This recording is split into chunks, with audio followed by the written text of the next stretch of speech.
कीजिएगा, एक दूसरे के मुल्क से लड़ाई मत कीजिएगा, हिंदू मुसलमान के नाम पर दंगे मत कीजिएगा। पहचानिए सोवरिटी जो हमने एक साथ अंग्रेजों से लड़के ली थी, आजादी। मरियम नवाज का एक भयंकर आरोप आता है इमरान खान की पार्टी पर, जो लगाया जाता है कि भारत से लिया गया है फंड। बीजेपी के सदस्य का नाम इंदर दोसांझ का नाम सामने आता है और इस खबर को कोई भी प्यादा मीडिया नहीं चलाता है, जैसे कि विपक्ष की न्यूज़ें नहीं चलाता हमारा हिंदुस्तान का मीडिया, भारत का मीडिया। उसी तरह मरियम नवाज का जब आरोप आता है इमरान खान की पार्टी को भारत से मिलता है फंड, लिया गया भारतीय जनता पार्टी के सदस्य का नाम, तो उसके कुछ पुख्ता सबूत मेरे सामने भी आ जाते हैं हजूर आला, जिनको मैं यहां डालना चाहूंगा। क्योंकि मरियम नवाज ने पीएम इमरान खान पर यह आरोप लगाया सीधे सीधे कि तहरीक इंसाफ को फंड देता है भारत के अनगिनत लोगों पर फंडिंग का आरोप। बीजेपी के सदस्य इंदर दोसांझ का नाम लिया गया। अंतर्राष्ट्रीय मंचों पर पाकिस्तान भारत को घेरने की कोशिश करता रहा है, होनी भी चाहिए, एक पड़ोसी मुल्क के नाते, एक दुश्मन देश के नाते, चाहे वो हमें दुश्मन मानते हैं या नहीं मानते, ये तो उनका तरीका है। सियासतदान जो है दुश्मन बनाते हैं और तय करते हैं किसका दुश्मन रहना है, किसके साथ रहना है, किसके साथ जाना है। क्योंकि सियासतदान हमारी किस्मतें तय करने वाले वो लोग बन गए जो तय करते हैं कि किस तरह से पॉलिटिक्स चलेगी मुल्कों की, पाकिस्तान की हो या हिंदुस्तान की हो। लेकिन यहां एक खुलासा और दिखाना चाहूंगा दोस्तों। यह खबर है 2015 की, इकोनॉमिक टाइम्स से छपी थी, जिसमें इमरान खान की मुलाकात पीएम नरेंद्र मोदी के साथ हुई थी जब नवाज शरीफ की सरकार थी, और एक भिक्षुक की तरह इमरान खान आए थे प्रधानमंत्री मोदी के पास 2015 में। सियासतों में घृणा का खेल चलता रहता है, लेकिन अंदर खाने कुछ और चलता रहता है।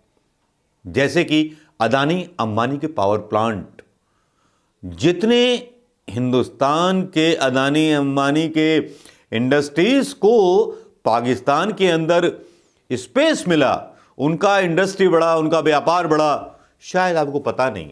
इसके बारे में किसी इन्वेस्टिगेटिव पत्रकार ने भी नहीं डाला होगा, क्योंकि आजकल इन्वेस्टिगेशन की पत्रकारिता खत्म हो गई है हिंदुस्तान के अंदर। खास तौर पर हिंदुस्तान पर केवल सरकार की तरफ से गाइडलाइनें आती हैं और उन्हीं पर बस पूरा मीडिया खबरें दिखाते रहता है। एक ही खबरें सारे चैनलों पर चलती रहती हैं, क्योंकि सारे खरीदे हुए, डरे हुए, बौखलाए हुए लोग हैं। किसी भी चैनल के अंदर हिम्मत नहीं है कि भारतीय जनता पार्टी के ऊपर आरोप लगाए प्रधानमंत्री जी, भारतीय जनता पार्टी के नड्डा जी, जिसको गड्ढा भी नहीं मानते राहुल गांधी जी, कि उनसे सवाल पूछ ले कोई मीडिया का आदमी कि मरियम नवाज ये आरोप लगा रही हैं कि साहब फंडिंग मिली है भारतीय जनता पार्टी से।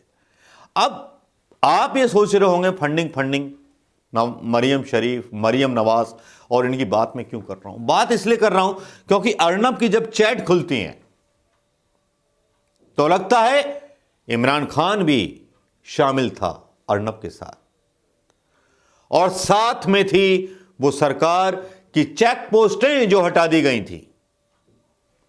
अर्नब, मोदी जी और कश्मीर और मरियम नवाज और इमरान खान, ये चार पहलू ऐसे होते हैं जो बताते हैं कि सियासत की बलि चढ़ते हैं हिंदुस्तान के सीआरपीएफ के लोग। शिवसेना ने जिस तरह के आरोप लगाए थे कि 40 लोगों को शहीद कराने का पूरा जिम्मा हमारे साहिब का है, और मरियम नवाज का यह आरोप आ जाना और फंडिंग आ जाना तो कोई बड़ी बात नहीं है, कोई बड़ी बात नहीं है, चलता है। इजराइल से फंडिंग आना चलता है, क्योंकि यहां दो तरह की चीजें हैं, एक लेफ्टिस्ट हैं, एक राइटिस्ट हैं पूरे वर्ल्ड में। लेकिन जो समझदार हैं अमरीकी, वो अपना लोकतंत्र बचा के चले गए। अब यहां तहरीक इंसाफ है, जिसका मुखिया जो आज प्रधानमंत्री है, जो प्रधानमंत्री नहीं था और मोदी से मिलने आया था 2015 में, तब ये सबूत पक्का साबित करते हैं कुछ ना कुछ तो था, कुछ ना कुछ तो था टांका जो खुलना चाहिए, जिसके बारे में किसी पत्रकार को बाकायदा रिसर्च करके डालनी चाहिए रिपोर्ट। इमरान खान साहब कब आए कब गए ये तो हम डाल ही रहे अपने इस यूट्यूब ब्लॉग में, लेकिन इसके बारे में पाकिस्तानी आवाम को और हिंदुस्तानी आवाम को भी पता होना चाहिए कि सियासतों का खेल कितना गहरा खेला जाता है। जिस तरह का खेल हिंदुस्तान के बंगाल में भी खेला जा रहा है, समझिए, सोचिए और अपने विवेक से आप इनको वोट दीजिए।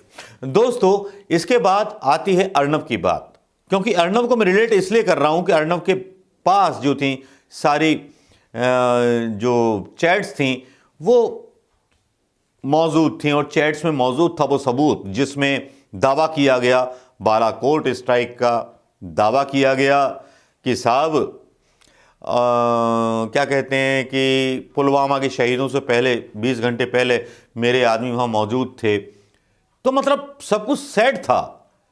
एक पत्रकार, एक देश का प्रधानमंत्री पाकिस्तान का, एक देश का प्रधानमंत्री हिंदुस्तान का, सब कुछ जाल बुना गया था। कुछ बेगुनाहों पर सियासत कैसे हावी की जाए और सियासत से कैसे चुनाव जीता जाए, इस पे कैसे जश्न मनाया जाए, इस पर भी आरोप थे। कांग्रेस ने भी आरोप लगाए, कांग्रेस ने सवाल पूछे, लेकिन सारे के सारे लोग मौन बैठे हैं। ना प्रधानमंत्री मोदी जी के मुंह से कोई बोल फूट रहा है, ना मीडिया जवाब दे रही है, ना मीडिया कांग्रेस के सवालों को सरकार के केंद्रीय मंत्रियों से पूछ रही है।